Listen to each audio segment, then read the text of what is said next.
Hi, I'm Bill Doherty, and I welcome the viewers to another edition of Bill's Bullpen. Bill's Bullpen is a program that's intended to give people an idea of what's going on in their community and in the region. And with me today, I have Linda Cubellis. Linda, uh, you're here to represent something called Parents Supporting Parents. Yes. What's that all about? So Parents Supporting Parents started as a support group back in 2010. It was when the opioid crisis had started up here, well, started up all over. And parents felt that they needed a place to get together. So there was a few people that started. Lisa Murphy was the woman that started the group, and we used to meet in Mashpee. The room was full of parents who had children addicted to opiates or alcohol. Any substance use is discussed. So we started meeting back in 2010, and during those years, none of us had ever lost a child. We were petrified that we were going to lose a child, but none of us actually had lost a child. Okay. And I've lost two. oh gosh. So I'm not unaware of the problems you're talking about. Right. Oh gosh. I'm sorry. Yeah, it's something no parent should No, have to I know. have to go through. But getting back to the, I can definitely say that there's a need for this. Okay. How did you promote the thing to begin with? So we put in, the woman that started it put an article in the newspaper. She got it picked up somehow, and word got out that way about the meeting. And, I don't think she expected to get the response that she got, but the room was full. Okay, well, I did a fair amount of substitute teaching, and I found that many of the kids that were acting out in school, they were doing it because they felt it was a safe place where they could act out, and it turned out that their situation at home, was pretty bad. Yeah. Now, how do you figure out the difference between people who are striving to, let's say, to support their kids and support other parents, and people that definitely need to, let's say, be put into therapy themselves, as far as that part of it goes? How do you differentiate that? So I will say that in group, I have to say that the parents that are there are the caring, good parents. They did the sports with their kids. They were always there for them. My experience in the group has been that they're there because they do care, and they are the people that, they just want to do something. They want to help their child, But we have lots of families who are dysfunctional because of things that have happened in their families, and their kids are paying the price. I don't necessarily think that those are the parents that are in the room, in my estimation. Okay, And well, here's, as an observation of Yeah. someone, and this is, sort of peripheral because I wasn't a full-time teacher, but what I found was that when teachers honestly try to notify a parent about, your kid is screwing up, and and he's acting out, he's doing this and Right. doing the other thing, parents, in my observation, were placed in a position of feeling an enormous amount of guilt because they were working 3 jobs. Okay, they were trying to keep everything together, and the kid basically saying, they're not treating me right at school, so they tended to support the kid, and as a result, the parents, in dealing with the teacher, were tending to discount, what the teacher was telling them, and and as a result, the kids found that what I call a key to manipulating behavior beyond that. Right. But that's sort of a clinical, Yeah. Rather than another issue. What are the main things that you've discovered in this parent-to-parent group? What are the things that are mainly concerning parents? I think there's a lot of things. Okay, we'll talk a little bit about. I'll start with my own personal, as you were bringing up, parents having to work a lot, jobs, and I was divorced. My ex-husband had a really bad substance use, alcohol problem, and cocaine. And that led me to divorce because I just couldn't do it. I stuck it in for 17 years and nothing was changing. So I had to do something. I had 4 boys. They were 4 boys, oh my 4 God. boys, yeah. And they were at that critical age. My oldest was 13 when we divorced. My youngest was 8. And I had to work 3 jobs because he was, what I understand now, very sick, and couldn't support. There was no child support. So I had 4 kids, no child support, and a part-time job when I first got divorced, which very quickly I got a full-time job. And then I worked 2 other jobs. I waitressed, and I also worked at a school in Plymouth, a private school, after school doing speech. I was a speech therapist. Oh, so okay. yeah, so I worked in the school in Plymouth too. So I was busy and not there as much as I needed to be for my kids. So I have that guilt as well, you know, because my older 3 were a little bit older, but my youngest, being 8 at the time, was left, you know, with his brothers to babysit a lot. And there's those things as a parent that you look back on and you wonder, you know, like, could I have done that differently? I couldn't. It was a situation. I had to keep the roof over their heads, and I did. So I think what we find in group is we've got all kinds. We've got the parents who were divorced and, you know, worked like I did, trying to keep a roof over their head. We have parents who stayed at home with their children, mothers who stayed at home and took care of the kids while the husbands were out working. You know, we have people come who had substance abuse in their own family and even themselves, but found sobriety, and you know, now they have a child suffering from sobriety, from you know, alcoholism or addiction, and they're just, there's all kinds, you know, there's all different backgrounds.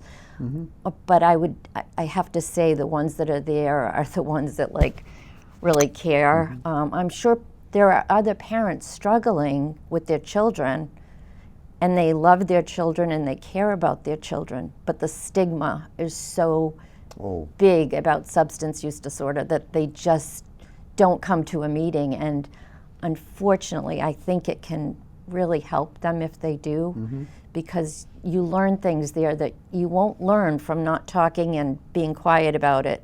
You learn from other families. You know, it's a peer support group, so there's nobody in that room that's a professional, but you know, for me, it's now been 15 years of every Monday night in the room. Monday night? Monday nights. And where do you meet on Monday nights? Monday nights at 6:30 p.m. We meet at the Sandwich Center for Active Living. It's on 70 Quaker Meeting House Road in Sandwich. Okay. Is that the old town, they use it for City Hall or Town Hall? No, it's actually a brand new okay. building that they built. So we have a great meeting space, and they've been very kind to not, a lot of municipal buildings now charge you fees to rent the room, and between that and the police officer that you have to have outside, and it happened to us in Mashpee, and we kind of had to leave that space and find something that wasn't going to cost us, you know. So actually at that time was the community television in Mashpee that let us use their space.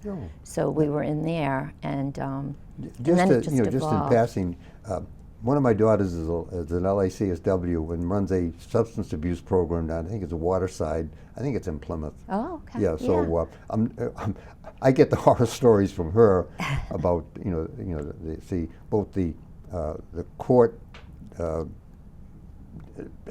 court not appointed, but let's say court mandated, signed, and also the other problems with it, and the stories that she tells me, will break your heart. Oh, absolutely. Yeah, absolutely. And sadly, she's also dealing with people that she's seen go through adolescence and into young adulthood who are still, dealing with those sorts of things. So it is, it is very important, for the parents to recognize that sometimes the magic works and sometimes it doesn't. But the most important thing, I guess, is to try to participate. Right. Now, none of this operates what I'd call either in a vacuum or on what I'd call zero funding. So how do you get some, let's say, some funding together to keep the whole thing going? Whole thing going. Well, we started. So we were the support group, but we turned into a nonprofit in 2020. Mm-hmm. And because we wanted to do more, and we wanted to do more in memory of all those that we had lost, because in our support group, at the time, we had probably lost about 12 kids when we started.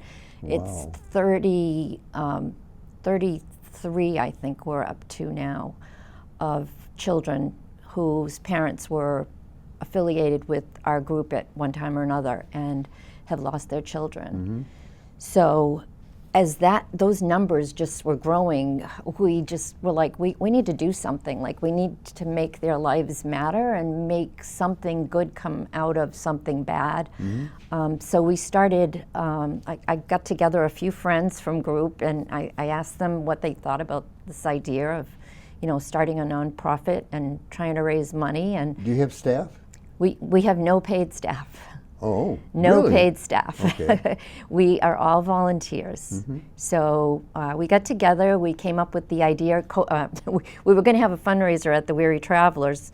COVID hit like 2 days before. COVID screwed up so many things.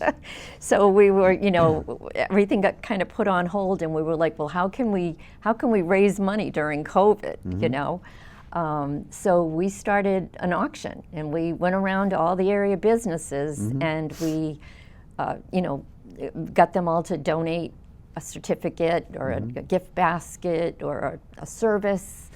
And that first year, our first auction, we raised $20,000. No kidding. Yeah, $20,000. That's amazing. And then it went to $30,000, and then $45,000 last year. And now our auction is going right now. So the auction is our own major fundraiser. But I have to say that since the opioid settlement money has been released to... No, as a disclaimer, I was the chairman of the Board of Health, and I guess about a year ago, and that settlement is active right now. I was talking to a gal that was presenting, let's say she used to be the guidance counselor over at not Cape Tech, but Upper Cape. The Upper Cape. Yeah, and Beth Griffin, Beth, maybe? Yeah, Yes. thank you. Yeah, Yes. because I should remember her name. I see her at church all the time. Okay, and also Dave Sampson. Yep. Okay, so you know these people. Yes. Okay. Yes. She is. Do you have somebody? No. Tell me a little bit about the format of your meetings. In 12-step, or let's say AA, Yeah. you all sit in a circle, and Yeah. people are invited to talk about what's troubling them. Sure. Now, Yeah. what's your format? Our format is we sit around a table, and we each introduce ourselves and say what our child is struggling with. So that after the introductions, then we do a reading. We do a reading as well. Sometimes it's before the introduction, sometimes after. And then we try to go to the people in crisis first. So usually when you're going around the room, you can kind of tell who's in crisis and who isn't in crisis. So we go to each of them, and all of us who are there, because there are parents who have children in long-term recovery there too. So we try to help them with what we've been through and what worked and what didn't work. But the thing that I find most that I learn the most from, besides the parents, is every other week we have a speaker in long-term recovery come in. Oh, you do? We do. Okay. Yes. So they are great because, they've been around the block. They know what their parents did to try and help them, and they know what hurt them instead of helping them. As parents, we a lot of times just deal with our heart, and it's our heart that has us doing things for our children. With substance use disorder, you can't work that way. You almost have to do the opposite. You have to love them always, and it always has to be the underlying message is your love for them. But you can't help them continue their substance use. You can put peanut butter and jelly on the bread of life, but unless the bread wants to change, nothing happens. It's not going to change. And if you're comfortable and you have everything you need, why should you change? You know, it's usually Good point. a need that makes us want to change something. What have you found in your group has been identified as a consistent, workable, successful need? Well, the need to be educated. We just had a parent come in the room last week who just found out her daughter was in New York. She's on the Cape, down in Brewster. She drove down to the meeting in Sandwich, and she had no idea of what opioids were, what they did, Really? what you needed to do. You know, she had no idea. So she was so glad that she had found a couple of meetings on the Cape. And You mean she was in college, she didn't do speed or anything like that? not that she mentioned, you know, Okay, all right. she just said she's a grown daughter, has been living in New York, and had no idea that it was, a problem. I think all of our kids, I knew my kids all smoked pot. I'd caught them. I had, ripped into them at the time. Well, being as old as I am, I remember my mother referring to them as, don't let anybody give you a funny cigarette. Right, exactly, and back then in my generation and the way my dad taught me, right, it was not, you don't do that. And so, I can't say I didn't try it a couple of times. I think I was in college when I tried it, but I'm a person that has to have control of my surroundings, and I did not feel in control when I was under that kind of influence. So it just never, it never took off for me. Even alcohol, it's not that I'm a teetotaler. I have a drink if I'm, having dinner with a friend or something, but it's not at home. I would never have it. It just doesn't occur to me to even have one, Well, so here we have what I'd call normal people, doing normal stuff, and all of a sudden they get hit with this. My God, what the hell's going on with the kid? I recall, seeing, because I was doing the substitute teaching for a long time, that a kid in the 5th grade who was like a little angel, old enough to get stuff, young enough to be compliant, right. And then in 6th and 7th grade. Hormones and horseshit would rise up, right. And all of a sudden it's where the hell did this kid come from? Yeah. Now, are you finding parents having a different conversation with regard to their daughters as opposed to their sons? I don't think so. I think as far as drug use goes, I think it's the same. The drug use has started much younger. Oh, yeah, I've seen that, yeah. It's just, I personally am opposed to putting 8th grade in with, with high schools, because when 8th grade was sort of the junior high or middle school, they tended to have more personal responsibility. When they're put in to, let's say, what used to be a 4-year curriculum, right. They all of a sudden are that's trying to imitate what the older kids are doing. Right. Yeah. No, it's definitely starting a lot younger. I'm on the end where people apply for scholarships, and I can read those scholarships, and even there, seeing the drug use start at 9, 10, 11 years old. It's they're horrible. in their parents' cabinets. It's just. And you can see where it's coming from, a lot of environments that have alcohol in them, like households where there's alcohol all around and it's a part of everyday life. And when you think about it, our kids have birthday parties when they're young, and all the parents are around with the beer and the wine in the hands, and you don't think about what that's setting for the child. The example that it's setting is, you have a party, it's all about drinking, and it's all about, Yeah, I heard this from my daughter, actually. Yeah. Because you said, you're setting, the example, and of course, with that old Rolling Stone song about mother's little helper. Yep. Okay, you solve all your problems with pharmacology. Yeah. Okay, so Yeah. that's a problem. But more importantly, to me, I'm a guy. Yeah. Men are parents too. Oh, yes. Okay, so what is the mix of women and say mothers and fathers in your group? In the group. So it varies at different times, but we definitely have way more moms than we do men. Mm-hmm.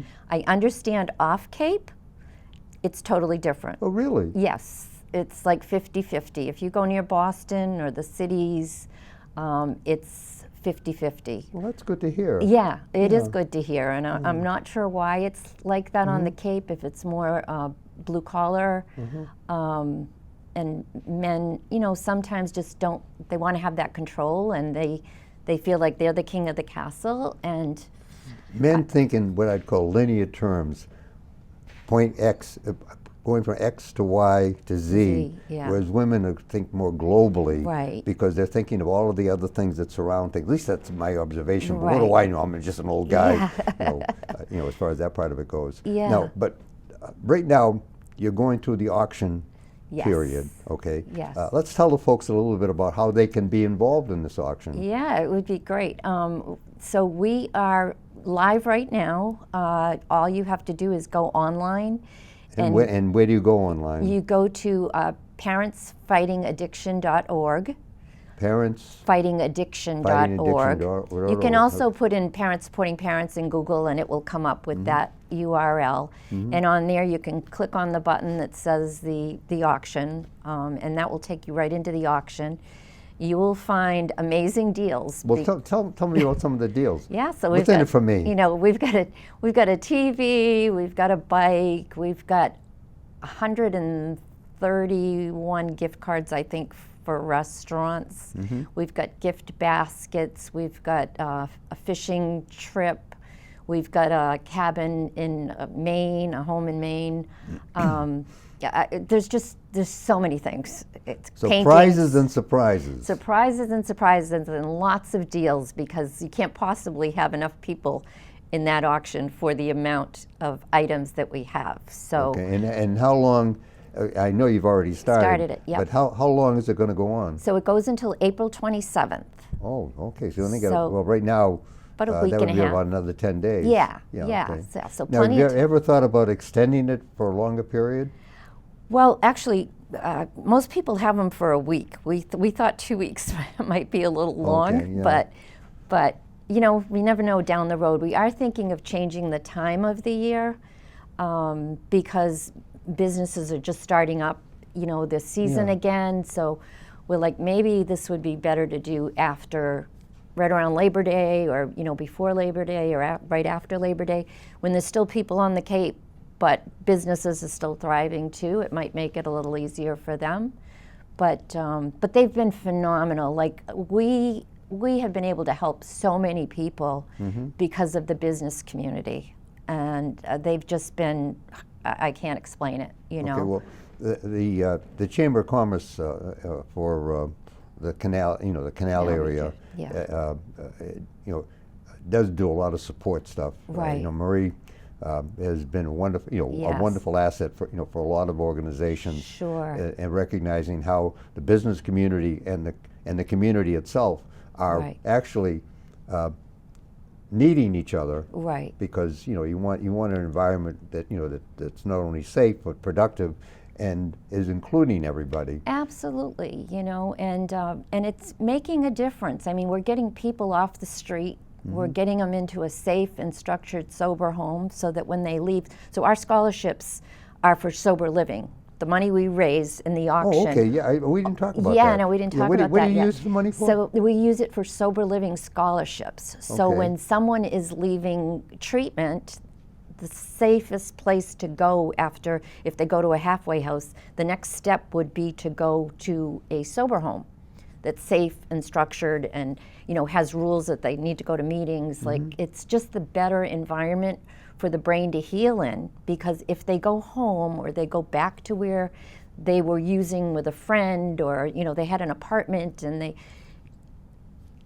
anything in that room can trigger the brain to go back, and their brain isn't healed yet. So they need to be around people that are, either working some kind of a program. It doesn't have to be AA or NA. There's other groups out there now. But be part of something where you have a community that supports you and that is going through the same thing you're going through. Okay, so the message I think you're giving to parents that are struggling is that you're not going to be, let's say, you'll go to this, you'll get some good advice, and now go home, but you actually have this next step where you'll support them getting into this, continuing environment. Because I will tell you that what I've seen with kids that, let's say, get in trouble, Yeah. And after they go through like Outward Bound and things like that, Yeah. they come back to the same place where they were and can reconnect with the kids that let's say in the environment that was supportive of them. Right. And unless you have this other avenue, yeah. then whatever honeymoon period you have from a program, Yeah. sort of disappears. Right, and you just meet amazing friends, that become, if they're interested in the same thing you are. And I'll tell you a personal story that happened with my son. My son was in and out of probably 60 treatment centers. Wow. No, when I say 50, he says, "Mom, I'm sure it was more than that." And I believe him, because I was doing it was a constant rotation. The last house that I took him to, first he was on Vivitrol for 10 months, which my psychiatrist, because at the time I was going insane with him, so my psychiatrist suggested the Vivitrol, and he said, and make sure when he gets that shot that you go in with him and make sure that he gets the shot, because they're adults, so they don't necessarily. So he agreed that I could do that, which was wonderful. And he went to a sober house that made me also sign a contract with him that this was it. I wasn't helping him with sober living anymore, because I had put thousands of dollars on credit cards trying to have the money to be able to help my son to go to sober living, which to me was always, he was doing the right thing. He was choosing to do something that could help him. So I went with that. But Eddie at Rockland Recovery told me that I needed to stop even that. He said, he needs to feel the pain, the total pain. He needs to humble himself. Yeah, and he has to accept it on his own. Yeah, and he's going to need to humble himself to ask for a scholarship. Okay. My organization had not started then, but Eddie was who put those words in my mouth. Okay, well, that sounds like a great takeaway, because we've actually come to the end of this. Yeah. So, folks, if you want to support this and if you want to become part of it, all you do is just Google Parents Supporting Parents, and the opioid crisis, Right. and you'll find out more about it. And I would encourage, speaking as a parent, a grandparent, and a great-grandparent, you need all the help you can get. Yes. So please do that. So thank you very much for coming, Linda. Thank you for having us. And I hope your thing is very successful, your auction. Thank you. And I want to thank the viewers for watching, because they found out more about something that's very important to the families here on Cape Cod. This has been a production of Born TV.